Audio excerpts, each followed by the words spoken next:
2 లక్షల పెట్టుబడి, unlimited growth. Ecoblue AdBlue franchisee. Smart investment, great returns. Hat-trick MLA Vemula Prashanth Reddy గారి ఇంటికి వచ్చాను.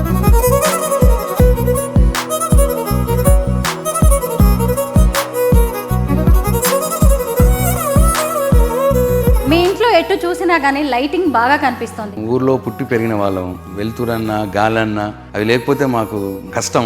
మీ వైపు నుంచి వచ్చిందా పెళ్లి ప్రపోజల్, లేదంటే పెద్దవాళ్ళు తీసుకొచ్చారా? మేమే మొదలు అనుకున్నాము, తర్వాత అప్పుడు పేరెంట్స్ చెప్పాము. మంత్రిగా కూడా మీరు చాలా బిజీగా ఉండేవాళ్ళు. ఇంట్లో నుంచి బయలుదేరేటప్పుడు టిఫిన్ డబ్బాలో ఉప్మా పెట్టించేది మా ఆవిడ. కారులో ఉప్మా తినుకుంటే వెళ్ళిపోయేది ఒక మంత్రిగా ఉన్నప్పుడు. సహజంగా మీ దగ్గర నుంచి ఏదైనా రిఫరెన్స్ వెళ్ళినప్పుడు కాంగ్రెస్ ప్రభుత్వం రెస్పాండ్ అవుతూ ఉంటుందా? బీఆర్ఎస్ ఎమ్మెల్యేలకి ₹1 కూడా ఇవ్వలేదు ఇప్పటికి. రేపు సెప్టెంబర్ 2కి 1000 రోజులు అవుతుందాం. 1000 రోజుల్లో నువ్వు ఇస్తా అన్న తులం బంగారం ఇవ్వలేదు, నువ్వు ఇస్తా అన్న 2500 ప్రతి మహిళ కన్నా ఇవ్వలేదు, 2000 4000 పెంచుతాను అది చేయలేదు. ప్రజలతోటి ఇన్ని తిట్లు తింటున్న ముఖ్యమంత్రిని ఎవరు లేరు. బీజేపీ ఎంపీ ధర్మపురి అరవింద్ మీ మీద ఒక విమర్శ చేశారు, 400 కోట్ల అక్రమ మైనింగ్ జరిగింది అని. ఇట్ ఈస్ ఎ స్మాల్ కంకర మిషన్. ఆ కజిన్స్గా వాళ్ళు ఉండడం మూలంగా వాళ్ళకి నష్టం జరిగింది పాపం. మీ సివిల్ ఇంజనీర్ పనితనం అంతా మీ ఇంట్లో కూడా కనిపించింది సార్. సెక్రటరియట్ కావచ్చు, అమరజ్యోతి కావచ్చు, అంబేద్కర్ కావచ్చు, అన్ని కూడా నాకు అదృష్టం దక్కించింది కేసీఆర్ గారు. అన్ని నా చేయల మీదగానే జరిగినాయి మొత్తం. కల్వకుంట్ల కవిత గారి వెనక ఉన్నది కూడా కేసీఆర్. ఆయన వేరు కుంపటి పెట్టారు అనే కొన్ని విమర్శలు ఉన్నాయి. ఈ రెండుకి నష్టం జరుపుతున్న ఏ వ్యక్తినైనా ఆయన సహించారు. కాబోయే సీఎం కేటీఆర్ అంటున్నారు సార్, మీరేమంటారు? మా పార్టీ తరఫున కేసీఆర్ గారి తర్వాత ఆయన మా సీఎం, దాంట్లో డౌట్ లేదు. మరి హరీష్ రావు గారి సంగతి ఏంటి? హరీష్ రావు గారు కేసీఆర్ గారికి హనుమంతుడు లాంటి వారు. హరీష్ రావు గారు రోల్ హరీష్ రావు గారిదే, కేటీఆర్ గారి రోల్ కేటీఆర్ గారిదే. మళ్ళీ వస్తుందా బీఆర్ఎస్? దాంట్లో డౌటే లేదమ్మా. ఏనాటికైనా తెలంగాణ రాష్ట్రానికి శ్రీరామ రక్ష బీఆర్ఎస్ పార్టీయే. అందరికీ నమస్కారం, నేను Swaroopa Potlapalli. Welcome to Suman TV. రాజకీయాల్లో గెలుపోటములు సహజమే. కొందరు నేతలు అధికారంలో ఉన్నా లేకపోయినా ప్రజల కోసమే పనిచేస్తూ ఉంటారు, ప్రజల వెంటే నడుస్తూ ఉంటారు. ప్రస్తుతం నేను హైదరాబాద్ బంజారా హిల్స్ లోనే హ్యాట్రిక్ ఎమ్మెల్యే వేముల ప్రశాంత్ రెడ్డి గారి ఇంటికి వచ్చాను. కేసీఆర్ గారి హయాంలో వారు రోడ్లు, భవనాలు, గృహ నిర్మాణ శాఖ, శాసనసభ వ్యవహారాల శాఖ మంత్రిగా పనిచేశారు. ప్రస్తుతం బాల్కొండ నియోజకవర్గ ఎమ్మెల్యేగా ఉన్న వేముల ప్రశాంత్ రెడ్డి గారితో మాట్లాడదాం. వారి హోమ్ టూర్ చేస్తూ అనేక విషయాలు తెలుసుకుందాం. వేముల ప్రశాంత్ రెడ్డి గారి ఇల్లు బంజారా హిల్స్ లో 400 గజాల్లో మంచి వాస్తుతో ఈ ఇంటిని నిర్మించారు. ముఖ్యంగా Prashant Reddy sir civil engineer. Hyderabad లో 4000 ఫ్లాట్స్ ని ఆయన బిల్డర్ గా నిర్మించి ఎంతో మంది సొంతింటి కలను నిజం చేశారు. ఆయన గనక ఒక ఫ్లాట్ కట్టారు అంటే మళ్ళీ వెనక్కి చూసుకోవాల్సిన అవసరమే ఉండదు. అలాంటిది ఆయన ఇల్లు ఎంత అందంగా, ఎంత అద్భుతంగా, ఎంత మంచి ఆర్కిటెక్చర్తో ఉంటుందో మనం లోపలికి వెళ్ళి చూద్దాము. ఇదిగోండి, లోపలికి రాగానే ఇక్కడే గ్రౌండ్ ఫ్లోర్లో మనకి మొక్కలు కనిపిస్తూ ఉంటాయి. ఇంతకుముందు మంత్రిగా ఉన్నప్పుడు ఎప్పుడు ఇంటి నిండా జనమే ఉండేవారు. ఇక్కడంతా కూడా వెహికల్స్ ఉండేవి. దాంతో ఈ ప్లేస్ని వెహికల్స్ కోసం వదిలేసి ఈ చుట్టుపక్కల అంతా కూడా మొక్కల్ని ఎంత బాగా పెట్టారో చూడండి. ఇదిగోండి, ఇక్కడికి రాగానే మనకి గౌతమ బుద్ధుడు కనిపిస్తూ ఉంటారు. బుద్ధుడు కనిపించారంటే ఎంత పాజిటివ్ వైబ్స్ ఉంటాయో కదా. ఇక్కడి నుంచి మనం లోపలికి వెళ్దాం. సార్ నమస్తే. నమస్తే అమ్మా, వెల్కమ్. మీ హోమ్ టూర్ చేద్దామని వచ్చాను సార్, కానీ మీరేమో ప్రజలతో బిజీగా ఉన్నారు. ఎవరో చాలా మంది వచ్చేసి మిమ్మల్ని సాయం అడుగుతున్నట్టుగా కనిపిస్తుంది. సహజంగా మనం అధికారంలో ఉన్నప్పుడు చాలా మంది హెల్ప్ కోసం వస్తూ ఉంటారు, కానీ ఇప్పుడు బీఆర్ఎస్ ప్రభుత్వం లేదు, అయినా మీ ఇంటి దగ్గర జనం కనిపిస్తున్నారు. ఏంటి సార్ పరిస్థితి? నేను ఇప్పుడు అధికారంలో లేకున్నా, మా ప్రభుత్వం లేకున్నా పాపం ప్రజలకు హోప్ ఉంది మా మీద. వాళ్ళకి ఏదైనా ఇబ్బంది కలిగితే వచ్చి అడుగుతారు. సాధ్యమైనంత మటుకు చేసే ప్రయత్నం చేస్తాం. అధికారంలో లేము కాబట్టి ఎక్కువగా చేయలేకపోతున్నాం, అది బాధగా ఉన్నది. అయినా సరే ఎంత వీలైతే అంత ప్రయత్నం చేస్తూ వాళ్ళని అటెండ్ చేస్తూ ఉన్నామండి. సహజంగా మీ దగ్గర నుంచి ఏదైనా రిఫరెన్స్ వెళ్ళినప్పుడు కాంగ్రెస్ మంత్రులు కానీ కాంగ్రెస్ ప్రభుత్వం రెస్పాండ్ అవుతూ ఉంటుందా? అది చాలా దురదృష్టం అమ్మ. ఇంతకుముందు అట్లా ఉండకపోయేది ఏ గవర్నమెంట్స్లో కూడా, కానీ ఈ గవర్నమెంట్లో మరి రేవంత్ రెడ్డి గారు ఏం చెప్పినారో ఏమో, మేము ఏది చెప్పినా చేయట్లేదు. అది ప్రజల కోసమే చెప్తా ఉన్నాం, మేము మా నియోజకవర్గ సమస్యలే చెప్తా ఉన్నాం. అయినా సరే ఏది చేయట్లేదు. మీరు చెప్తే నమ్మరు. ఇప్పుడు 3 బడ్జెట్లు అయిపోయినాయి, 3 సంవత్సరాలు అయిపోయింది. మాకు సిడిపి అని ఉంటుందండి, కాన్స్టిట్యున్సీ డెవలప్మెంట్ ఫండ్ అని ఉంటుంది. ఒకటి సిడిపి ప్రోగ్రామ్ది ఫండ్ ఉంటుంది. ప్రతి ఎమ్మెల్యేకి సంవత్సరానికి 5 కోట్లు ఇస్తారు. కాన్స్టిట్యున్సీ డెవలప్మెంట్ కోసం ఎమ్మెల్యే ఆధ్వర్యంలో ఖర్చు పెట్టచ్చు. ఇప్పుడు 3 బడ్జెట్లు అయిపోయినాయి, ₹1 కూడా ఇవ్వలేదమ్మా. బీఆర్ఎస్ ఎమ్మెల్యేలకి ₹1 కూడా ఇవ్వలేదు ఇప్పటికీ. ఇంకా పాపం ప్రజలేమో ఏదో కావాలని వస్తూ ఉన్నారు మా దగ్గరికి, ఏం చేయలేని పరిస్థితి ఉన్నది. కానీ ప్రజలు అందరి వాళ్లే కదండి సార్, బీఆర్ఎస్ ఎమ్మెల్యేలు అయినా సరే ప్రభుత్వం కూడా అందరిది ప్రజల కోసం పనిచేయాల్సిందే కదా. అది ఆ మాట మేము అసెంబ్లీలో కూడా చెప్పినాం. మేము ప్రజలతో ఎన్నుకోబడిన వాళ్ళము, మీ ఎమ్మెల్యేలు ఎట్లనో మేము కూడా అట్లనే, ప్రజలు మా మీద కూడా హోప్స్ ఉంటాయి. ఇది అధికారికంగా మేమేదో సొంత ఖర్చులకు పెట్టుకోవటానికి కాదు, ఇది కాన్స్టిట్యుయెన్సీ డెవలప్మెంట్ ప్రోగ్రామ్. అంటే 119 నియోజకవర్గాలకు సంబంధించి సేమ్ ఉండాలి, కానీ వాళ్ళు వినిపించుకోవట్లేదు. ఎన్నిసార్లు చెప్పినా వాళ్ళు వినిపించుకోవట్లేదు. మరి ఒక రకమైనటువంటి పక్షపాతం చూపిస్తూ ఉన్నారు అపోజిషన్ పార్టీ ఎమ్మెల్యేస్ ఉన్న దగ్గర. మరి ఆ నియోజకవర్గ ప్రజలు కూడా ఈ రాష్ట్ర ప్రజలన్న సోయి ముఖ్యమంత్రి గారికి ఉండాలి, కానీ మన దౌర్భాగ్యం ఆయనకు ఆ సోయి లేదు. మీరు హ్యాట్రిక్ ఎమ్మెల్యే, వరుసగా 3 సార్లు బాల్కొండ ఎమ్మెల్యేగా గెలిచారు. 2014, 2018, 2023. ఆ తర్వాత మంత్రిగా కూడా మీరు చాలా బిజీగా ఉండేవాళ్ళు. ఇప్పుడేమో ఎమ్మెల్యేగా మిగిలిపోయారు. ఎలా ఉంది సార్ లైఫ్? అమ్మా, మేము అప్పుడు మంత్రిగా ఉన్నప్పుడు కూడా నిత్యం పనిచేయడమే తప్పిస్తే మేము మంత్రి హోదాలో ఏదో అనుభవించిన దాఖలాలు లేవు. ఎందుకంటే మాకు కేసీఆర్ గారు మాకు నేర్పింది ఒకటే, ఏ బాధ్యత వచ్చినా ఏ పదవి వచ్చినా ప్రజల కోసమే ఉపయోగించబడాలి అని చెప్పి మాకు చెప్తూ ఉండేవారు. మీరు చెప్తే నమ్మరు, నేను 5 సంవత్సరాలు మంత్రిగా, తర్వాత ఒక 4 సంవత్సరాలు మిషన్ భగతే చైర్మన్గా క్యాబినెట్ ర్యాంక్లో ఉంటుంది. ఎప్పుడు కూడా మంత్రిగా ఉన్న రోజుల్లో నేను ఏ గెస్ట్ హౌస్ కూడా పోలేదమ్మా, గవర్నమెంట్ గెస్ట్ హౌస్లో కూడా పోలేదు. ఎప్పుడు పని దృష్టిలో ఉండేదమ్మా. నేను మంత్రిగా ఉన్నప్పుడు నా కారులో ఇక్కడనే ఇంట్లో నుంచి బయలుదేరేటప్పుడు టిఫిన్ డబ్బాలో ఉప్మా పెట్టించేది మా ఆవిడ. కారులో ఉప్మా తినుకుంటూ వెళ్ళిపోయేది ఒక మంత్రిగా ఉన్నప్పుడు. ఎక్కడో గెస్ట్ హౌస్లో ఆగి అక్కడ బ్రేక్ఫాస్ట్ చేయడము ఇట్లా ఏది లేదమ్మా. మళ్ళీ భోజనం ఎక్కడ దొరికితే అక్కడనే, ఏ ఊర్లోకి పోతే ఎక్కడికి పోతే అక్కడనే భోజనం చేసేది, కలెక్టరేట్లో పోతే కలెక్టరేట్లోనే భోజనం చేసేది. అట్లా మేము మంత్రిగా ఏది ఆ హోదాని పెద్దగా అనుభవించలేదమ్మా. 24/7 ప్రజల కోసం, ఈ రాష్ట్రం కోసం పనిచేసినాం. ఆ తృప్తి కూడా మాకున్నది. ప్రజల రివార్డు కూడా ఇచ్చినారు నాకు. మొన్న పరిస్థితుల్లో కూడా, క్లిష్టమైన పరిస్థితుల్లో కూడా నన్ను మా బాల్కొండ నియోజకవర్గ ప్రజలు గెలిపించినారంటే డెఫినెట్గా నేను వాళ్ళకి చేసిన సేవ నాకు రికగ్నేషన్ ఇచ్చినట్టు భావిస్తాను. బాధగా అనిపిస్తూ ఉంటుందా? మా బీఆర్ఎస్ ప్రభుత్వం అధికారంలో ఉంటే ప్రజల కోసం ఇంకా ఏమైనా చేసి ఉండేవాడిని, ఇప్పుడు కాస్త చేయలేకపోతున్నాను, చేతులు కట్టేసినట్టుగా ఉంది అనిపిస్తూ ఉంటుంది? అఫ్కోర్స్ అమ్మా, తప్పకుండా ఆ బాధ ఉంది మనసులో. కానీ ఏం చేస్తాం అంటే, ఈ ప్రభుత్వం వాస్తవంగా చెప్పాలంటే సరే, ఈ సిడిపి ఫండ్లో మాకు పక్షపాతం చూపించి మాకు ఇవ్వట్లేదు, అదొక పార్శ్యం. ఓవరాల్గా డెవలప్మెంట్ కూడా ఏం లేదు కదమ్మా. ఈవెన్ కాంగ్రెస్ మంత్రులే, కాంగ్రెస్ ఎమ్మెల్యేలు కూడా బాధపడుతూ ఉన్నారు చాలామంది. మా నియోజకవర్గాల్లో రోడ్లు కావట్లేదు, పనులు కావట్లేదు, అసలు ఓవరాల్ డెవలప్మెంట్ కూడా సున్నా అయిపోయింది కదమ్మా. ఎక్కడ కూడా ఏ అభివృద్ధి కనిపించట్లేదు. మొత్తం హిస్టరీలో ఒక ముఖ్యమంత్రిగా ప్రజలతోటి ఇన్ని తిట్లు తింటున్న ముఖ్యమంత్రిని ఎవరు లేరు. నాకు తెలిసి రేవంత్ రెడ్డి గారే ఉన్నారు. ఎందుకంటే ఆయన అన్ని రంగాల్లో ఫెయిల్ అయిపోయినారమ్మా. అప్పుడు ఎన్నికలప్పుడేమో అనేక హామీలు ఇచ్చినాడు, మోసపూరిత మాటలు చెప్పినాడు, గెలిచినాడు, ముఖ్యమంత్రి అయినాడు. ఇప్పుడు ఏ ఒక్క హామీని కూడా సక్రమంగా నిర్వర్తిస్తున్నాడు. 100 రోజుల్లో చేస్తానన్నాడు. ఇప్పుడు రేపు సెప్టెంబర్ 2కి 1000 రోజులు అవుతుందమ్మా. 1000 రోజుల్లో నువ్వు ఇస్తా అన్న తులం బంగారం ఇవ్వలేదు, నువ్వు ఇస్తా అన్న 2500 ప్రతి మహిళ కన్నా ఇవ్వలేదు, నువ్వు 2000 4000 పెంచుతా అన్నావు, అది చేయలేదు. 2 లక్షల ఉద్యోగాలు మొదటి సంవత్సరంలో అన్నావు, అది చేయలేదు. విద్యార్థులకు విద్యా భరోసా కార్డు అన్నావు, 5 లక్షల కార్డు ఇస్తాను, చేయలేదు. ఆడపిల్లలు స్కూటీలు ఇస్తా అన్నావు, చేయలేదు. ఉద్యోగులకు పిఆర్సీ ఇవ్వలేదు. 6 డిఏలు పెండింగ్లో ఉన్నాయి. రిటైర్మెంట్ వాళ్ళకి బెనిఫిట్లు ఇవ్వట్లేదు. ఇట్లా ఏ వర్గం, రైతులకు 2 లక్షల రుణమాఫీ అన్నావు, అది చేయలేదు సక్రమంగా. 15,000 రైతు భరోసా ఇస్తా అన్నావు, 10,000 కూడా చక్కగా ఇవ్వట్లేదు, 2-3 సార్లు ఎగ్గొట్టినావు. ఇట్లా ఏది కూడా కరెంట్ ఇవ్వాలన్నా అప్పుడు కేసీఆర్ గారు 24 గంటల కరెంట్ వస్తే రైతులకు, ఇప్పుడు 7 గంటల కరెంట్ మాత్రమే వస్తుంది. అది 2-3 సార్లు పోతూ ఉన్నది. ఇట్లా యూరియా చక్కగా వస్తలేదు. యూరియా కోసం తిప్పలు పడ్డ సంగతి మొత్తం మీడియా అంతా చూసింది, ప్రపంచమంతా చూసింది. వాళ్ళ ముఖ్యమంత్రిని చూడగానే మోసగాడు అని అంటున్నారు ప్రజలు. సో అంత దౌర్భాగ్య పరిస్థితుల్లో తెలంగాణ రాష్ట్రం ఉండిపోయింది. చాలా బాధగా ఉంది.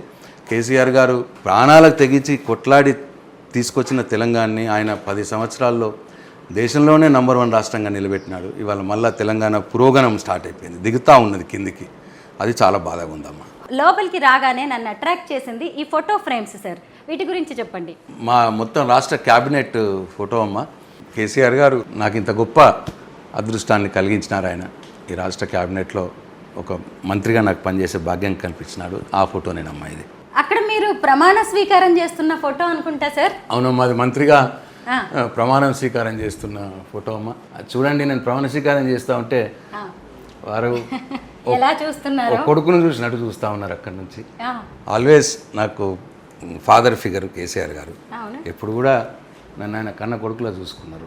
మిమ్మల్ని మంత్రిని చేస్తున్నాను అని ఆయన ఫస్ట్ టైం మీకు చెప్పినప్పుడు ఏమనిపించింది? ఆయన కూడా నాకు ఎప్పుడైనా చెప్పలేదు, డైరెక్ట్ నాకు కమ్యూనికేషన్ వచ్చేసింది, ఫోన్లో చెప్పినాడు. అంటే రేపు స్వేరింగ్ ఉంటుందని రాత్రికి ఫోన్ చేస్తారు కదా, అందరికీ చేసినట్టే నాకు చేశారు. రేపు స్వేరింగ్ చేస్తున్నావు ప్రశాంత్, నువ్వు మంత్రిగా అవుతున్నావు అని చెప్పి ఫోన్లో చెప్పారమ్మా. మంత్రిగా లైఫ్ ఎలా ఉండేది? భయంతో పనిచేసాం మేము, చాలా బాధ్యతతో పనిచేసాం. ఎందుకంటే నేను కూడా ఒక తెలంగాణ ఉద్యమకారుని కాబట్టి ఉద్యమంలో పనిచేసిన వ్యక్తిగా ఒళ్ళు దగ్గర పెట్టుకొని పనిచేసాం. మనం ఏ పని చేసినా తెలంగాణకు నష్టం జరగకూడదు అని మా కేసీఆర్ గారు ఎప్పుడు చెప్తూ ఉండేవారు. కేసీఆర్ గారు ఏ పని చెప్తే ఆ పని చిత్తశుద్ధితో పూర్తి చేయడం, ఆయన దుంకుమంటే దుంకడమే, ఆయన ఏది చెప్తే చేయడమే, అదొకటే నేర్చుకున్నామమ్మా మేము. ఇక్కడేమో కేసీఆర్ గారితో మీరున్న ఫోటో, అక్కడేమో బీఆర్ఎస్ వర్కింగ్ ప్రెసిడెంట్ కేటీఆర్ గారు, వీరు మా ఫాదర్ అమ్మ. మా ఫాదరు యాక్చువల్గా ఆయన్నే ఫౌండర్ మెంబర్, ఇక్కడ టీఆర్ఎస్లో ఫస్ట్ ఫౌండర్ మెంబర్ ఆయన. కేసీఆర్ గారితో పాటు is one of the founder member. అయితే మీ ఫ్యామిలీలోనే కాదు, పార్టీలో కూడా నాన్నగారికి మంచి పాత్రే ఉంది. 2000 సంవత్సరం నుంచి ఈ తెలంగాణ ఉద్యమం మొదలు పెడదామని కేసీఆర్ గారు ఆలోచన చేసినప్పటి నుంచి ఆయన ఆలోచనలతో పంచుకుంటూ ఆయనతో చర్చల్లో ఉన్నటువంటి వ్యక్తి వారు మా ఫాదరు. ఇంతకు మునుపు తెలుగుదేశం పార్టీలో ఉండేది, తెలుగుదేశం పార్టీ జిల్లా అధ్యక్షుడిగా పనిచేశాడు. నిజాం షుగర్ ఫ్యాక్టరీస్ చైర్మన్గా చేశారు ఎన్టీ రామారావు గారు సీఎం ఉన్నప్పుడు. ఆయన ఇదివరకే 2 సార్లు ఎమ్మెల్యేగా, ఒకసారి ఎంపీగా పోటీ చేసి ఆయనకు పాపం అవకాశం దక్కలేదు, గెలవలేకపోయాడు. ఆయన కష్టం, ఆయన శ్రమ అంతా కూడా నాకు కలిసి వచ్చింది. నేను ఆయన తర్వాత నేను ఎమ్మెల్యేగా కావడం జరిగింది. కాబోయే సీఎం కేటీఆర్ అంటున్నారు సార్, మీరేమంటారు? మా పార్టీ తరఫున కేసీఆర్ గారి తర్వాత ఆయన మా సీఎం, దాంట్లో డౌట్ లేదు. But KTR is a national material. ఆయన ఈ జాతీయ సంపద, ఆయన ఈ దేశానికి పనికి వచ్చే నాయకుడు. నా దృష్టిలో డెఫినెట్గా ఈ విల్ రీచ్ దట్ గోల్. మరి హరీష్ రావు గారి సంగతి ఏంటి? వారే అన్నారు, నేను కేటీఆర్ గారి నాయకత్వంలో పనిచేస్తా, కేసీఆర్ గారు కేటీఆర్ గారిని సీఎంగా చేస్తే ఆయన నాయకత్వంలో పనిచేస్తా అని ఆయన హరీష్ రావు గారే అన్నారు. హరీష్ రావు గారు కేసీఆర్ గారికి హనుమంతుడు లాంటివాడు. కేసీఆర్ గారితో 30 సంవత్సరాలుగా వెన్నంటి ఉండి ఆయన మంచిలో, కేసీఆర్ గారి మంచిలో, సుఖంలో, సంతోషంలో, దుఃఖంలో, బాధలో అన్నిట్లో పాలు పంచుకున్నటువంటి వ్యక్తి హరీష్ రావు గారు. ఇవాళ మా పార్టీలో కావచ్చు, ఆ రోజు ప్రభుత్వంలో కావచ్చు, అత్యంత ముఖ్యమైన వ్యక్తి హరీష్ రావు గారు. హరీష్ రావు గారు రోల్ హరీష్ రావు గారిదే, కేటీఆర్ గారి రోల్ కేటీఆర్ గారిదే. నేను లోపలికి రాగానే ఈ పెయింటింగ్ దగ్గర ఆగిపోయాను, దాన్నే అలా చూస్తూ ఉండిపోయాను. ఏంటి సార్ దీని స్పెషాలిటీ? ఇది అంటే నాకు పెయింటింగ్ గురించి ఎక్కువగా తెలియదమ్మా, కానీ ఇది మా కోడలమ్మాయి చేసింది. మీ అబ్బాయి పూజిత్ రెడ్డి వైఫ్ అమ్మ, మా అబ్బాయి పూజిత్ రెడ్డి వాళ్ళ వైఫ్. ఈ అమ్మాయి కూడా ఎంబీబీఎస్ చేసినది అమ్మాయి, ప్లస్ మాస్టర్స్ కూడా యూఎస్లో చేసింది, బయో మెడికల్ ఇంజనీరింగ్లో మాస్టర్స్ చేసింది. మంచి పెయింట్ చేస్తుంటుంది, మంచి పెయింటర్. ఆ అమ్మాయి చేసింది అమ్మాయి. లిఫ్ట్ మీద నుంచి పోయే అవకాశం ఉన్నా కానీ సార్ స్టెప్స్ మించి వెళ్దామమ్మా, చాలా బాగుంటుంది అన్నారనమాట. నా మిస్సెస్ అమ్మ నీరజ. నమస్తే మేడం. స్వరూప గారు, సుమన్ టీవీ. మేడం ఎలా ఉన్నారు సార్? ఫ్యామిలీ ఫోటోనా? అమ్మ ఇది నా కూతురు, నా వైఫ్, నా కొడుకమ్మ. పాప ఏం చేస్తుంది? బీటెక్ ఐటీ చేసింది, తర్వాత మాస్టర్స్ చికాగోలో యూనివర్సిటీలో చేసింది మాస్టర్స్. ఇప్పుడు కంప్లీట్ అయిపోయి వచ్చిందమ్మా. మీ సివిల్ ఇంజనీర్ పనితరం అంతా మీ ఇంట్లో కూడా కనిపించింది సార్. అయితే ఫస్ట్ ఫ్లోర్లో ఇక్కడ మొక్కలు పెట్టడం ఇవన్నీ చూసినప్పుడు వాస్తు లాంటివి ఫాలో అవుతూ ఉంటారా మీరు? అమ్మ మొత్తం ఇల్లంతా వాస్తుకు ఫాలో అయిందేనమ్మా. ఎందుకంటే నేను బిల్డర్నే కాబట్టి, నేను 100,000 ఇల్లు కట్టినోని కాబట్టి. నార్త్ వెస్ట్ అమ్మా ఇది. ఈ నార్త్ వెస్ట్లో ఈ మొక్కలు ఉండొచ్చమ్మా, అందుకోసం. అధికారంలో ఉన్నప్పుడు కూడా కేసీఆర్ గారు ఎక్కువగా ఫామ్ హౌస్లో ఉండేవాళ్ళు. చివరికి ఇప్పుడు ప్రతిపక్ష నేత అయినా కానీ ఫామ్ హౌస్ నుంచి బయటికి రావట్లేదు. ఏంటి పరిస్థితి? అధికారంలో ఉన్నప్పుడు ఆయన ఫామ్ హౌస్లో ఎక్కువగా ఉన్నాడు అనేది కరెక్ట్ కాదు. వెళ్ళేది ఆయన 10 రోజులకు ఒకసారి వెళ్ళి. ఆయన వ్యవసాయం అంటే పిచ్చమ్మ, పొద్దంతా ఆయన గట్ల మీదనే ఉంటాడు ఆయన అక్కడ. ఆ వ్యవసాయం అంటే పిచ్చి ఆయనకి పోయేది. అయితే ఇప్పుడు మేము ఇవన్నీ కార్యక్రమాలు చేస్తున్నామమ్మా. మా కేటీఆర్ గారి ఆధ్వర్యంలో, మా వర్కింగ్ ప్రెసిడెంట్ గారి ఆధ్వర్యంలో బీఆర్ఎస్ పార్టీ ఈ ప్రభుత్వం మీద అనేక పోరాటాలు చేస్తూ ఉన్నాం. అవి కుంభకోణాలు వెలికి తీయడం కావచ్చు, హైడ్రా విషయంలో కావచ్చు, మూసీ విషయంలో కావచ్చు, లగచర్ల భూముల విషయంలో కావచ్చు, ఇట్లా అనేక ప్రజా సమస్యల మీద మేము పోరాటం చేస్తూ ఉన్నాం ఈ ముఖ్యమంత్రి గారి మీద. ఇవన్నీ కూడా మా కేసీఆర్ గారి ఆదేశాలతోటే చేస్తున్నామమ్మా. మా ఇచ్చి మేము సొంతంగా చేస్తలేము. తొందరలోనే వస్తారు. డెఫినెట్గా ప్రజల కోసం ఈ ప్రభుత్వం మీద పోరాటం చేస్తాం. మా అందరి వెనక ఉన్నది కేసీఆర్ గారే అన్నారు కదా. కల్వకుంట్ల కవిత గారి వెనక ఉన్నది కూడా కేసీఆర్, ఆయనే నడిపిస్తున్నారు, ఆయనే వేరుకుంపటి పెట్టారు అనే కొన్ని విమర్శలు ఉన్నాయి. లేదమ్మా, అబ్సల్యూట్లీ రాంగ్ అది. కేసీఆర్ గారు దేనికైనా ఒప్పుకుంటారు, కానీ తెలంగాణ రాష్ట్రం రావటానికి పోరాటం చేసినటువంటి బీఆర్ఎస్ పార్టీకి నష్టం జరిగే విషయంలో కాంప్రమైజ్ కాడు, అది ఎవరైనా సరే. ఎందుకంటే ఏనాటికైనా బీఆర్ఎస్ పార్టీయే తెలంగాణకు శ్రీరామరక్ష. ఏనాటికైనా తెలంగాణ సోయితోటి ఆలోచన చేసే పార్టీ బీఆర్ఎస్ పార్టీ. బీఆర్ఎస్ పార్టీలో ఉన్న మేము. మిగతా వాళ్ళకి తెలంగాణ సోయి ఉండదు. కనిపిస్తూ ఉన్నది కదమ్మా, పర్సెంటేజ్లో మంత్రులు ఒకరినొకరు కొట్టుకోవడాలు, ప్రతిదీ ఢిల్లీకి పోవడము, ప్రతిదీ ఢిల్లీ ఆదేశాల నుంచి పాటించడము. తెలంగాణ సోయి ఎక్కడ ఉంటుందమ్మా? ఎన్ని విషయాల్లో మీకు కనిపిస్తున్నది. ఇవాళ కూడా మళ్ళీ చంద్రబాబు నాయుడు గారు పెత్తనం చేసే పరిస్థితి ఇవాళ వచ్చింది తెలంగాణ మీద, ఈ ముఖ్యమంత్రి గారు చేయడం మూలంగా. ఇంకెక్కడ తెలంగాణ సోయి అమ్మ? కాబట్టి ప్రజలు ఇది గమనిస్తూ ఉన్నారు. మీ ఇంట్లో ఎటు చూసినా కానీ లైటింగ్ బాగా కనిపిస్తుంది. ఎలాగో మీరు సివిల్ ఇంజనీర్, అన్ని విషయాల్లో జాగ్రత్తలు తీసుకుంటారు, వాస్తు కూడా చాలా జాగ్రత్తలు పాటించానని చెప్పారు. ఇక్కడ నుంచి చూస్తున్నప్పుడు లైట్ వస్తుంది. ఊర్లో పుట్టి పెరిగిన వాళ్ళం. మాకు సన్నన్న, వెలుతురన్న, గాలన్న అవి లేకపోతే మాకు కష్టం. అందుకోసమే హైదరాబాద్లో ఇల్లు కట్టుకున్నా. అట్లాగే నేను కట్టిన ఫ్లాట్స్లో కూడా అట్లాగే ఉంటాయమ్మా. నా అపార్ట్మెంట్ వెంచర్స్లో కూడా మ్యాక్సిమం వాస్తునే ఫాలో చేస్తా. మ్యాక్సిమం వెంటిలేషన్ వచ్చేటట్టే మేము ఫాలో చేస్తాం. దాదాపు నేను 4000 ఫ్లాట్లు కట్టినా అమ్మ. 4000 ఫ్లాట్స్ అన్నీ కూడా నేను వెంటిలేషన్ వచ్చేటట్టు, వాస్తు ప్రివేల్ అయ్యేటట్టు, వాస్తు ఉండేటట్టే చూసి కట్ట. అందుకోసమే నేను ఎప్పుడు కూడా బోర్డు కూడా పెట్టలేదమ్మా. నేను కడితే అమ్ముడు పోయేది. నేను 25 years నా బిజినెస్లో నేను ఎన్నడూ అడ్వర్టైజ్మెంట్ బోర్డు పెట్టలేదు. ఎన్నడూ ఎవరికి బ్రోకర్లకు నేను ఎంకరేజ్ చేయలేదు. నా ఓన్ బ్రాండ్ మీదనే, నా పేరు మీదనే అమ్ముడు పోయేదమ్మా. ఎంతో మంది సొంతింటి కళని నిజం చేసిన మీరు మీ సొంతింటి విషయంలో ఏం ఆలోచించారు ఇల్లు కట్టుకుంటున్నప్పుడు హైదరాబాద్లో? అంటే నాది 3వ ఇల్లు 4వ ఇల్లు అమ్మ. నేను కడుతూనే ఉన్నా, మళ్ళీ ప్లేస్ చేంజ్ అయినప్పుడు అది అమ్మేస్తూ పోతుంటే బోయినపల్లి ఇల్లు 2 ఇల్లు కట్టుకున్నాను. ఎప్పుడో ఆ 2 ఇల్లు అమ్మేసాను. ఇది 3వ ఇల్లు అమ్మ నాకు. ఈ ఇల్లు నాకు కలిసి వచ్చింది అని మనం సహజంగా చెప్పుకుంటూ ఉంటాం. ఈ ఇంటికి వచ్చాక నేను మినిస్టర్ అయ్యాను, ఎమ్మెల్యే అయ్యాను. ఇంటికి వచ్చినా నాకు కలిసి వచ్చింది. పిల్లలు కూడా మంచి చదువుకున్నారు. అంతా బాగుందమ్మా, అంతా కలిసి వచ్చింది. ఏ ఇంటికైనా సరే పూజ గది అనేది చాలా ఇంపార్టెంట్. మనం దేవుణ్ణి అక్కడే కదా ప్రార్థించేది, మన కోరికలన్నీ ఆయనకి చెప్పుకునేది. సరే, పూజ గది విషయంలో మీరు ఏం చేశారు? అమ్మ చిన్న పూజ గది. నా వైఫ్ రోజు ఇక్కడ పూజ చేస్తుంది. ఆమెకు కూడా దైవభక్తి ఎక్కువనే. నేను ఒకసారి దండం పెట్టుకొని నేను బయటకు వెళ్ళిపోతుంటాను. నాకు 1.5 year మన్మరాలు. ఆమె హైదరాబాద్కి వస్తే సగం టైం ఇక్కడే ఉంటుంది ఆమె. లేదమ్మా, వాళ్ళు పూనాలో ఉన్నారు. నాకు సూపర్ స్పెషాలిటీ చేస్తా ఉన్నారు డాక్టర్గా, యూరాలజీ. మీ అబ్బాయి కూడా డాక్టరేనమ్మా. కోడలు కూడా డాక్టరే అమ్మా. సరే, ఎంత రాజకీయ నాయకులు అయినా సరే కొన్ని సెంటిమెంట్స్ ఉంటాయి, దైవభక్తి ఉంటుంది. మీరు కూడా అలా ఇంట్లోంచి బయటకు వెళ్ళేటప్పుడు పూజ చేయడం కానీ దండం పెట్టుకోవడం ఉంటుందా? దేవుడికి దండం పెట్టుకొని బయలుదేరుతామమ్మా. ఇష్ట దైవం ఎవరు? వెంకటేశ్వర స్వామి. వారే కదా ఇక్కడ ఉన్నారు. సరే, ఒక నెగిటివ్ క్వశ్చన్ మీరు తప్పుగా అనుకోవద్దు, తప్పదు పాలిటీషియన్స్ని మీడియా అడగడము అనేది. అయితే ఎన్నికల అఫిడవిట్లో మీరు చూపించిన మీ ఆస్తుల వివరాలకి తర్వాత మీరు అధికారంలోకి వచ్చిన తర్వాత ఆస్తులు పెరిగాయి అనే ఆరోపణలు కూడా ఉన్నాయి. ఏం చెప్తారు సార్? అంటే పెరుగుతాయమ్మా. నేను బిజినెస్లో ఉన్నాను అంటే విలువ పెరుగుద్ది. నేను 10 years బ్యాక్ ఉన్న ఆస్తుల విలువ ఇప్పటికీ పెరుగుతూనే ఉంటుంది. మేము ఏ ఆస్తులు ఉన్నా మొత్తం మేము అఫిడవిట్లో చూపిస్తున్నాం, ఇన్కమ్ ట్యాక్స్ డిపార్ట్మెంట్లో చూపిస్తున్నాం. మొత్తం స్క్రూటినీ అయిపోయి ఉన్నాయి. నా బిజినెస్ గురించి అన్నీ కూడా స్క్రూటినీలో ఉన్నాయమ్మా. ఇంకా ఎప్పుడైనా ప్రజలు అడుగుతూ ఉంటారా, మీరు అధికారంలో లేకపోవడం వల్ల, మీరు ఓడిపోవడం వల్ల, అంటే బీఆర్ఎస్ పార్టీ మాకు ఇంకా న్యాయం జరగట్లేదు అని? ఆ భావన ఉందమ్మా. ఎందుకంటే మేము ప్రభుత్వంలో ఉన్నప్పుడు మంజూరు చేసినటువంటి అనేక డెవలప్మెంట్ వర్క్స్ని ఈ కాంగ్రెస్ ప్రభుత్వం వచ్చిన తర్వాత క్యాన్సిల్ చేసిందమ్మా. అంటే బడ్జెట్లో పెట్టి ఫైనాన్స్ డిపార్ట్మెంట్ కంకరెన్స్ తోటి మంజూరు చేసినటువంటి అనేక పనులని ఈ కొత్త గవర్నమెంట్ వచ్చి క్యాన్సిల్ చేయడం జరిగింది. ఆ బాధ నాకు ఉంది, మా నియోజకవర్గ ప్రజలకు కూడా ఉందమ్మా. ఈ రాష్ట్రంలో నియోజకవర్గానికి ఒకటే స్టేడియం ఉంటుందమ్మా. నా నియోజకవర్గంలో 2 స్టేడియాలు ఉన్నాయి. అది స్పెషాలిటీ. అది డిగ్రీ కాలేజెస్ కూడా అమ్మా. నా దగ్గర ఆల్రెడీ 2 గవర్నమెంట్ డిగ్రీ కాలేజెస్ ఉంటే 3వ డిగ్రీ కాలేజ్ కూడా ముఖ్యమంత్రి గారు నాకు అప్పుడు శాంక్షన్ చేస్తారు బాల్కొండలో. ఇవాళ మా బాల్కొండ నియోజకవర్గంలో 3 డిగ్రీ కాలేజీలు ఉన్నాయి. నీరజ గారు, మీ వైఫ్ ఉన్నారు, అలాగే మీ అబ్బాయి పూజిత్ రెడ్డి ఉన్నారు కదా, ఎవరినైనా మళ్ళీ రాజకీయాల్లోకి తీసుకొచ్చే అవకాశం ఉందా? మీ వారసత్వం ఎలా ఉండబోతోంది? యాజ్ ఆఫ్ నవ్ అయితే అమ్మ మా అబ్బాయి కానీ మా అమ్మాయి కానీ రాజకీయాల పట్ల ఇంట్రెస్ట్ అయితే లేరు. నేనుగా చెప్పను రమ్మని. వాళ్ళకి ఇంట్రెస్ట్ ఉండి వాళ్ళు ప్రూవ్ చేయదలుచుకుంటే ప్రూవ్ చేసుకుంటారు, లేకపోతే లేదమ్మా.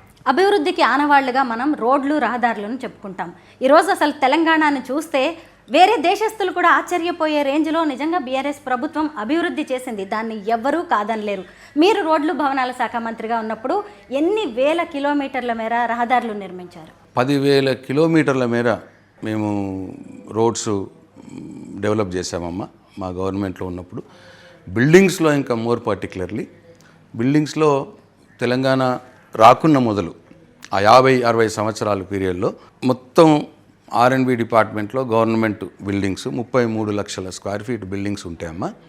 మేము మా ఆఫీస్ నుంచి బయటకు వెళ్ళేటప్పుడు ఆ 10 ఇయర్స్లో బీఆర్ఎస్ గవర్నమెంట్ 10 ఇయర్స్లో 1 కోటి స్క్వేర్ ఫీట్ల బిల్డింగ్లు యాడ్ చేసామమ్మ. అంటే మొత్తం 60 సంవత్సరాల్లో 33 లక్షల స్క్వేర్ ఫీట్ల బిల్డింగ్లు కడితే మేము 10 సంవత్సరాల్లో 1 కోటి స్క్వేర్ ఫీట్ల బిల్డింగ్లు కట్టామమ్మా. మేము అది 1 crore స్క్వేర్ ఫీట్ బిల్డింగ్స్ కట్టాం.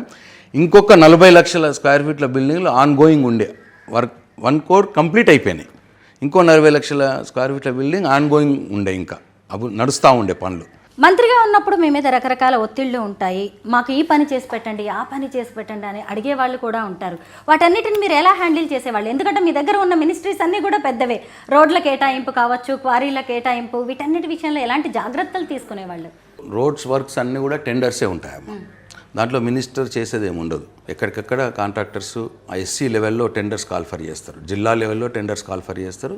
ఆ టెండర్స్లలో కాంట్రాక్టర్స్ వస్తారు. దాంట్లో మినిస్టర్ ప్రత్యేకంగా చేసేది ఏమి ఉండదు. ఇక సరే ఫేవర్స్ కోసమా తప్పదు. రాజకీయాల్లో ఉన్నప్పుడు పరిచయస్తులు ఉంటారు, స్నేహితులు ఉంటారు, రిలేటివ్స్ ఉంటారు, ఫేవర్స్ కోసం వస్తూ ఉంటారు. విత్ ఇన్ ద పర్వ్యూ లిమిట్స్లో ఉన్నాయి. ఫేవర్స్ ఉంటే మాట సాయంతో అయ్యేది ఉంటే డెఫినెట్గా చేస్తూ ఉంటాం. ఎవరికైనా సరే స్నేహితులకు బంధువులకు అక్కడికి రాని అధికారం దాంట్లో అర్థం లేదు అన్నమాట.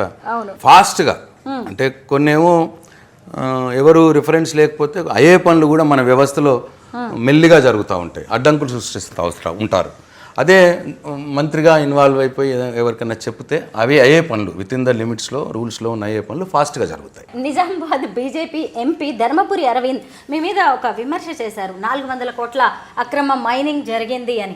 అలాగే మీ కజిన్ ఒకరికి వాళ్ళకి అక్రమ క్వారీ ఉంది, దానికి సంబంధించి కూడా మీరు గ్రానైట్ రాయిని అధిక ధరకి కొనుగోలు చేశారు మీ మినిస్ట్రీ నుంచి అని. దాని గురించి ఇప్పుడు ఏమైనా సమాధానం చెప్తారా? మాది చాలా బేస్లెస్ ఆరోపణ. అది మా కజిన్స్ ఒక క్రషర్ అమ్మ, అది మైనింగ్ కాదు.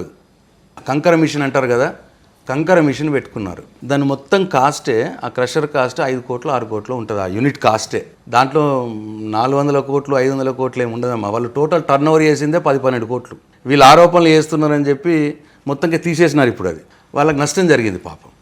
ఆ కంకర మిషన్ అమ్ముకొని వెళ్ళిపోయినారు. బ్యాంక్ లోన్ కూడా మొన్నదాకా కట్టినారు. ప్రశాంత్ రెడ్డి సార్ని నేను ఢిల్లీలో చాలా దగ్గర నుంచి చూశాను. ముఖ్యంగా భారత రాష్ట్ర సమితి ప్రధాన కార్యాలయాన్ని ఢిల్లీలో వసంత విహార్లో నిర్మించారు. ఆ పనులన్నీ కూడా మీరు చాలా దగ్గరుండి చూసుకున్నారు సార్.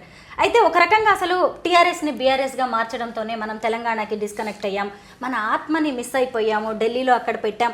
ఎప్పుడైనా ఇలాంటి తప్పులు జరిగాయి అనిపిస్తూ ఉంటుందా పొరపాట్లు? అంటే మాది కొందరు ఆ అభిప్రాయంతో ఉన్నారు. కేసీఆర్ గారి ఉద్దేశంలో ఏముండే అంటే తెలంగాణ రాష్ట్రంలో ఏ అభివృద్ధి సంక్షేమ కార్యక్రమాలు అయితే చేయబడ్డాయో, తెలంగాణ రాష్ట్రంలో రైతులకు కావచ్చు, పేదవారికి కావచ్చు, ఎట్లయితే కడుపులో పెట్టుకొని కాపాడుకున్నామో, తెలంగాణ రాష్ట్రంలో 24 గంటల కరెంటు, సాగునీటి ప్రాజెక్టులు, అట్లాగే ఇండస్ట్రీసు, ఐటీ, ఇవన్నీ కూడా ఎట్లాగా అభివృద్ధి చేసినామో ఈ తెలంగాణ మోడల్ని మొత్తం దేశమంతా కూడా చేయొచ్చు అన్న ఒక బ్రాడ్ కాన్సెప్ట్ తోటి దేశంలో కూడా, దేశ అభివృద్ధిలో కూడా మనం భాగస్వామ్యం తీసుకుందాము.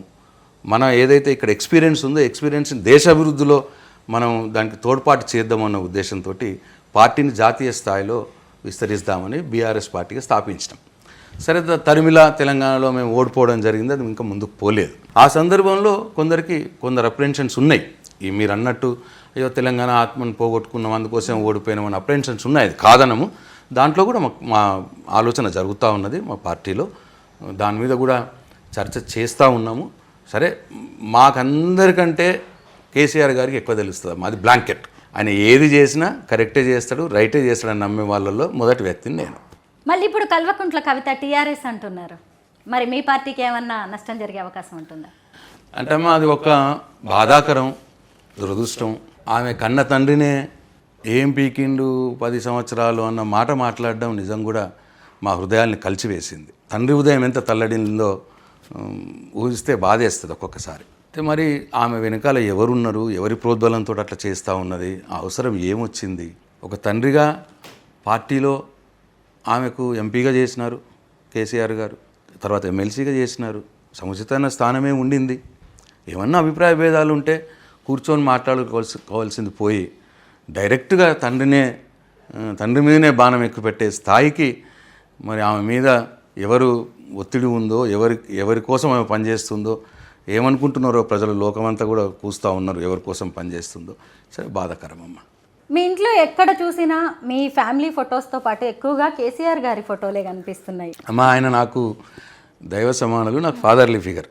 కేసీఆర్ గారు లేని మేము లేము. బీఆర్ఎస్ అంటే చాలు కేసీఆర్ దంతా నియంత పాలన, మోనార్క్ అంతా అలా నడుస్తుంది అనే వాళ్ళు చాలా విమర్శలు నడిచాయి. ఇప్పుడు అదే కాంగ్రెస్ని చూసుకున్నాం అనుకోండి, అంతా వర్గపోరుగా అనిపిస్తోంది. కొండా సురేఖ ఎపిసోడ్ కావచ్చు, కొండా సుస్మిత, మేఘారెడ్డి, చిన్నారెడ్డి ఎపిసోడ్, వీటన్నిటిని చూస్తున్నప్పుడు ఏంటి ప్రత్యర్థి వర్గంలో ఉండి ప్రత్యర్థి పార్టీలో ఉండి నవ్వుకుంటున్నారా మీరంతా? అంటే అమ్మ, బాధేస్తుందమ్మ. నవ్వడం కంటే అంటే తెలంగాణకి అంటే అల్టిమేట్ ఇది ఏం జరుగుతుందమ్మా, తెలంగాణని నష్టమే ఇదంతా. కేసీఆర్ గారు ఒక హెడ్ మాస్టర్ లాగా ఉండేవారు మాకు.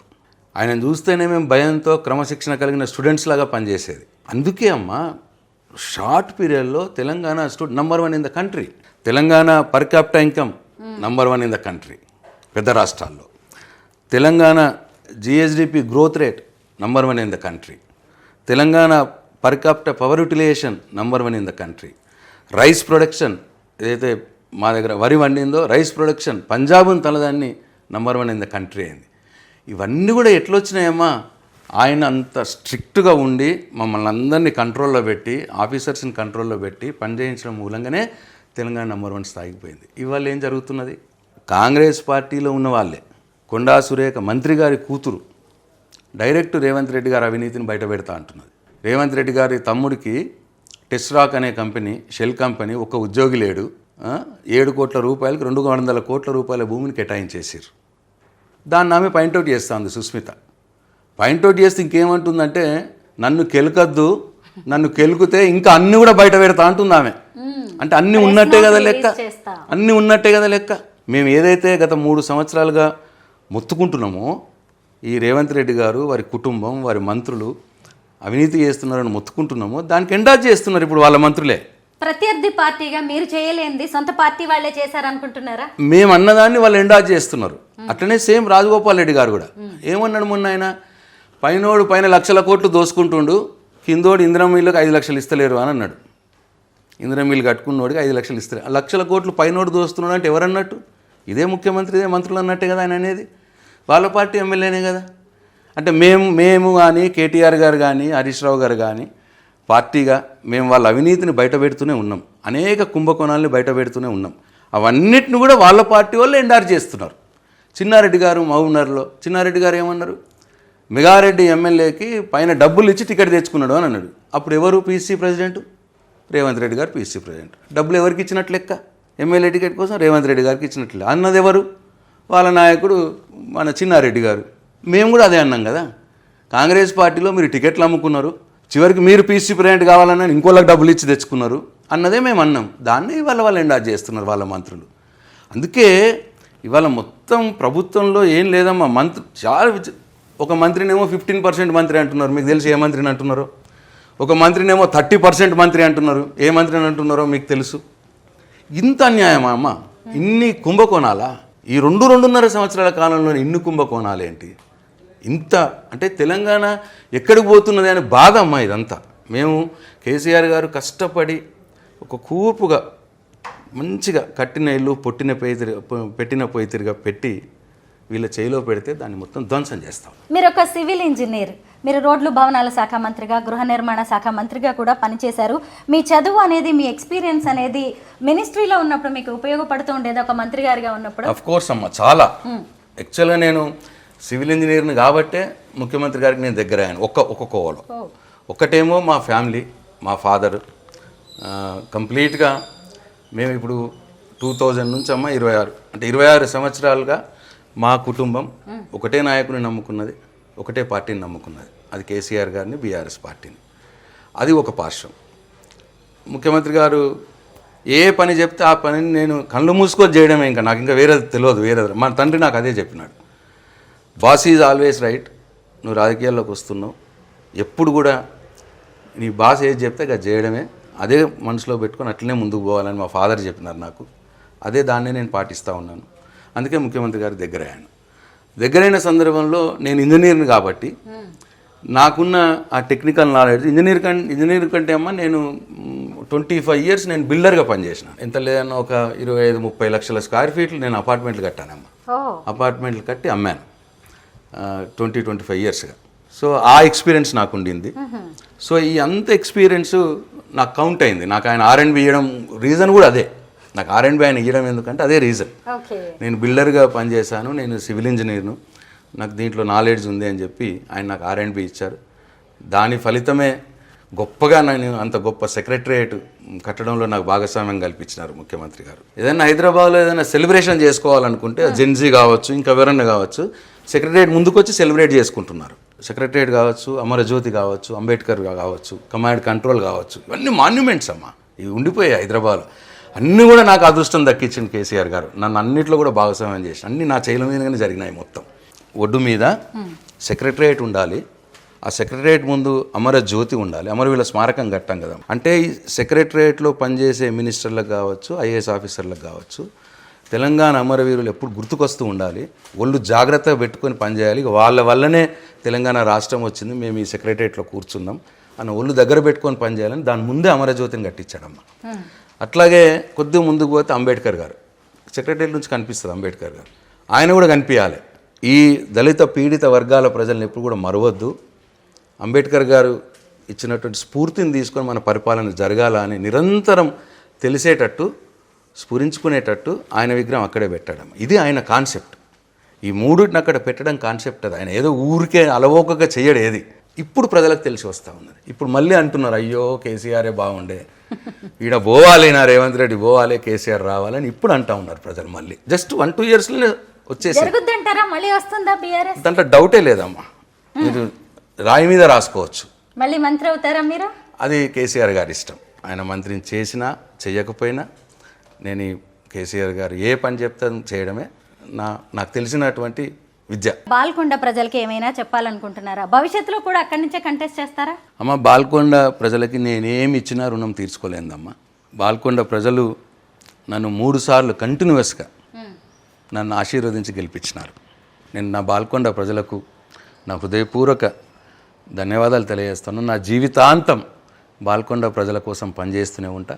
రాబోయే రోజుల్లో కూడా పార్టీ అవకాశం ఇస్తే, కేసీఆర్ గారికి అవకాశం ఇస్తే తప్పకుండా బాల్కొండ నుంచే పోటీ చేస్తా. సరే, టెర్రస్ కూడా ఎంత బాగుందో, మంచి గార్డెన్ పెట్టారు సార్. బోన్సాయి మొక్కలు ఎక్కువ కనిపిస్తున్నాయి. అంటే అమ్మ, ఇది చాలా చిన్న ప్లాట్, 400 గజాల ప్లాటే ఇది. అంతేనా? 400 గజాల ప్లాటు. ఈ గుట్టం, ఇదో గుట్టమ్మ బంజారా హిల్స్లో. ఈ గుట్ట మీద 35 ఇండ్లు ఉంటాయి అంతే. ఇక ఇది డెడ్ ఎండ్ అన్నట్టు. చిన్న ప్లాట్ కాబట్టి నాకు గార్డెన్ పెట్టుకోవడానికి ప్లేస్ లేదు. అందుకే మా ఆవిడ పైన అరేంజ్ చేసుకున్నది, చెట్లన్నీ కూడా పైన అరేంజ్ చేసుకున్నది. మళ్ళీ ఇక్కడ సిట్ అవుట్ కూడా మేడం, చినుకులు పడుతూ నిజంగా అసలు వాతావరణం ఎంత బాగుందో. మీకు కూడా రోజు ఇక్కడ నుంచి చూస్తుంటే, ఈ బిల్డింగ్స్ అన్ని చూస్తుంటే ఏమనిపిస్తూ ఉంటుంది? చాలా బాగుంటుంది అమ్మా. యాక్చువల్ దీపావళి రోజు అయితే చాలా బాగుంటుంది ఇక్కడ కూర్చుంటే. దీపావళి ఇంకా మనమేం క్రాకర్స్ పేల్చిన అవసరం లేదు, ఇక్కడ కూర్చుంటే అందరు మన కోసం పేలుస్తున్నారు. అందరి ఇళ్ళలో చేసే దీపావళి మనకు కనిపిస్తూ ఉంటుందేమో. అంటే గుట్ట మీద కట్టిన ఇల్లు కాబట్టి అమ్మ అడ్వాంటేజ్ అది. అవన్నీ కిందకుంటాయి, ఈ ఇండ్లే పైకి ఉంటాయి అన్నట్టు. మేడం, సార్ని ఎప్పుడు చూసారో మీకు గుర్తుందా? నేను చిన్నప్పటి నుంచి చూస్తున్నా సార్. అదేంటి? ఫాదర్ వాళ్ళే ఫ్రెండ్స్ అనమాట, వాళ్ళే చిన్నప్పటి నుంచి ఫ్రెండ్స్. సో మేమంతా ఫ్యామిలీ ఫ్రెండ్స్ కలిసే పెరిగినాము, అందరం తెలుసు. అందుకే. మీ వైపు నుంచి వచ్చిందా పెళ్లి ప్రపోజల్, లేదంటే పెద్దవాళ్ళు తీసుకొచ్చారా? 2 లవ్ కమ్ అరేంజ్. మేమే మొదలు అనుకున్నాము. మీరిద్దరు? మేము అనుకున్న తర్వాత అప్పుడు పేరెంట్స్ చెప్పాము. అప్పుడు నీరజ మేడంలో మీకు బాగా నచ్చిన విషయాలు ఏంటి? నన్ను భరించడమే. నాకు కొద్దిగా కోపం ఎక్కువ టైం ఇయ్యను. 26 years నుంచి నేను బిజినెస్లో బిజీగా ఉంటుంది. 20-25 years బిజినెస్లో బిజీ, తర్వాత 10 years పాలిటిక్స్లో బిజీ, 10-15 years నుంచి. సో ఆమెకు టైం తక్కువనే ఇచ్చాను. మొత్తం ఫ్యామిలీ అంతా ఆమెనే మేనేజ్ చేసేది. పిల్లల చదువులు, పిల్లలు అన్నీ కూడా ఆమెనే మేనేజ్ చేసేది. ఆమె సహకారం లేకపోతే నేను ఈ గోలుకు రాకపోయేది. ఆ కోపాన్ని ఎలా భరిస్తూ ఉంటారు? ఆయన ఎలా కూల్ చేస్తారు మీరు?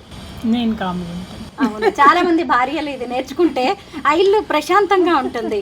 అయితే మీరు సార్ని చిన్నప్పటి నుంచి చూశారు, కానీ ఆయన మంత్రి అవుతారు, ఈ లెవెల్కి ఎదుగుతారు, ప్రజాసేవ ఈ స్థాయిలో చేస్తారని ఎప్పుడైనా అనుకునేవారా? యాక్చువల్ మా మామయ్య వాళ్ళంతా పొలిటికల్ ఫ్యామిలీనే, కానీ నాకు పెద్ద ఇష్టం ఉండేది కాదు. నేను అట్లా అంటే పొలిటికల్ సైడ్ పోతారు తను అట్లా అని అనుకోలే. మామయ్య ఉన్నారు కదా, ఓకే అట్లా అని అనుకున్నాను. ఇంకా అనుకోకుండా మామయ్య తర్వాత ఈయన రావాల్సి వచ్చిండ్రు. మొత్తానికి మీకైతే అభినందనలు మేడం. ఒక గొప్ప రాజకీయ నాయకుడిని మీరు సమాజ సేవకి, తెలంగాణకి అంకితం చేశారు. మీ ఇద్దరికి మళ్ళొక్కసారి నేను ధన్యవాదాలు థ్యాంక్ యూ చెప్తున్నాను. అమ్మా.